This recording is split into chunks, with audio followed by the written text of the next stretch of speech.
Hello everyone, welcome to keep learning by Swapnil. आइए question देखते हैं। 2024 में ये पीवाई क्यों आया है। क्वेश्चन कह रहा है suppose a uniformly charged wall provide a uniform electric field of 2 into 10⁴ Newton coulomb normally a charged particle of mass 2 kg being suspended through a silk thread of length 20 cm and remains stays at a distance of 10 cm from the wall. Then the charge on the particle will be 1 upon under root x microcoulomb where x is। ठीक है। सो आइए इस question को सबसे पहले decode करते हैं। एक हमारे पास क्या है, एक चार्ज वॉल है, एक वॉल है जिसके ऊपर एक चार्ज है प्लस की। ठीक है, मान लेते हैं चार्ज वॉल है। तो अगर चार्ज वॉल है तो इस डायरेक्शन में क्या हो जाएगा, इलेक्ट्रिक फील्ड क्रिएट करेगा जिसका वैल्यू हमें क्वेश्चन में ऑलरेडी गिवन है 2 into 10⁴ न्यूटन पर कूलम। इस वॉल पे एक धागे से हमने क्या किया, एक बॉल को लटकाया है। ठीक है, कुछ ऐसे, और कुछ एंगल बना रहा होगा एक धागा थीटा। इसकी जो लेंथ है वो कितना है, 20 सेंटीमीटर सिल्क की लेंथ है। और जो डिस्टेंस है ये वॉल के साथ जो डिस्टेंस बनाया है इसने वो कितना है, 10 सेंटीमीटर। ठीक है। अब ये बॉल की वजह से इस डायरेक्शन में यहाँ पे फोर्स आया है। ठीक है, क्योंकि बॉल भी एक चार्ज पार्टिकल है, इसके ऊपर एक फोर्स है यहाँ पे Fe। ठीक है। अब जब ये Fe फोर्स इस डायरेक्शन में आया है तो इस पर एक तनाव आएगा, टेंशन क्रिएट होगा एक सिल्क के ऊपर, एक धागे के ऊपर। ये एंगल भी थीटा हो जाएगा, तो उसका एक कंपोनेंट इधर आएगा टी कॉस थीटा, और इस डायरेक्शन में आ जाएगा टी साइन थीटा, जो इस एफ को बैलेंस करेगा। और नीचे तो हमें पता है क्या होगा, एम जी। अब ये बॉल यहाँ से कहीं हिल नहीं रहा है, तो ये टी साइन थीटा में मान लेता हूँ कि ये टी साइन थीटा एफ के बराबर हो जाएगा, और टी कॉस थीटा हो जाएगा एम जी के बराबर, क्योंकि हिल नहीं रहे ये दोनों भी।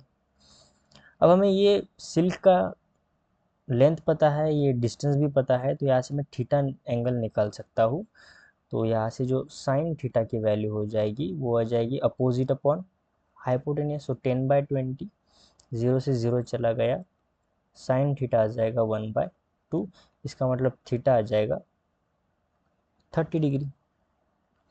अब हमें थीटा पता चल चुका है, हम यहाँ से क्यू का वैल्यू फाइंड कर सकते हैं। जो इस बॉल के ऊपर चार्ज है, मान लेते हैं क्यू, वो क्यू हमें पता नहीं है, वो हमें इजीली मिल जाएगा यहाँ से। ठीक है। अभी इक्वेशन 1 और इक्वेशन 2 को मैं सॉल्व करता हूँ, तो ये आ जाएगा tan theta is equals to F E by M G. Just मैंने क्या किया, divide equation 1 and 2। tan theta की वैल्यू मुझे पता है, मैंने tan 30 degree is equals to F E क्या होता है यहाँ पे, ठीक है, क्यू इंटू ई। हमें पता है जो फोर्स है वो क्यू इंटू इलेक्ट्रिक चार्ज होता है एम जी। tan 30 हो जाएगा 1/√3। चार्ज हमें फाइंड करना है जो पता नहीं है। इलेक्ट्रिक फील्ड में पता है कितना है, 2 into 10⁴। मास हमें ऑलरेडी गिवन है 2 ग्राम, जिसे मैं 2/1000 यानी केजी में कन्वर्ट कर लूँगा यहाँ पे। और जी का वैल्यू ऑलरेडी गिवन है 10। सो 0 से 0 ये चला गया, ये 2 से ये 2 चला गया। 1/√3 is equals to Q into 10⁻² into 10⁻²। ठीक है। सो ये आ जाएगा क्यू इज इक्वल्स टू आ जाएगा 1/√3 इंटू 10⁻6 कूलम।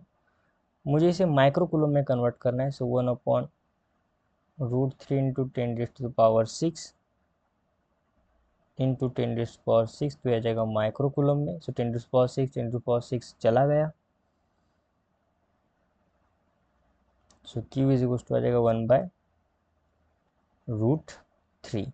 और हमें चाहिए 1/√x, यानी क्यू का वैल्यू हमें ऑलरेडी गिवन है 1/√x is equals to 1/√3। So root cancel, x का वैल्यू आ जाएगा यहाँ से 3। सो x का वैल्यू कितना आया, 3।